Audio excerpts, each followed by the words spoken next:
4 দিনের সরকারি সফর শেষে সুইজারল্যান্ড থেকে দেশে ফিরছেন অন্তর্বর্তী সরকারের প্রধান উপদেষ্টা অধ্যাপক ডক্টর মোহাম্মদ ইউনূস। সফরে ওয়ার্ল্ড ইকোনমিক ফোরামের বার্ষিক সম্মেলনে যোগ দেওয়া ছাড়াও বিভিন্ন দেশের সরকার, রাষ্ট্রপ্রধান এবং আন্তর্জাতিক সংস্থার শীর্ষ কর্মকর্তাদের সঙ্গে বৈঠক করেন তিনি।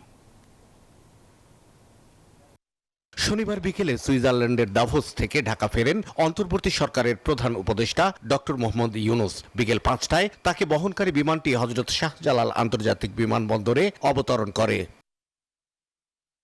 দাভোসে অনুষ্ঠিত ওয়ার্ল্ড ইকোনমিক ফোরামে বাংলাদেশের নেতৃত্ব দেন প্রধান উপদেষ্টা। বার্ষিক সভা এবং অন্যান্য উচ্চ পর্যায়ের পার্শ্ব ইভেন্টের সময়ে কমপক্ষে ৪৭টি অনুষ্ঠানে যোগ দেন তিনি। বিভিন্ন দেশের রাষ্ট্রপ্রধান ও বিশিষ্ট ব্যক্তিদের সঙ্গেও বৈঠক করেন অধ্যাপক ইউনূস।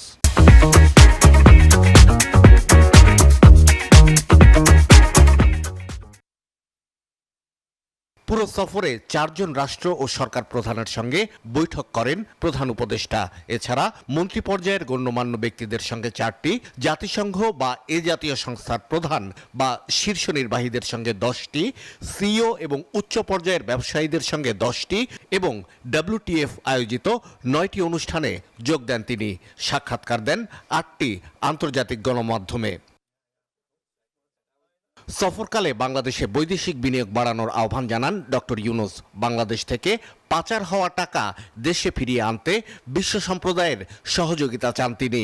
গত সোমবার রাতে সুইজারল্যান্ডের দাভোসের উদ্দেশ্যে ঢাকা ছাড়েন ডক্টর ইউনূস। শাহ আলী জয়, নিউজ 24, ঢাকা।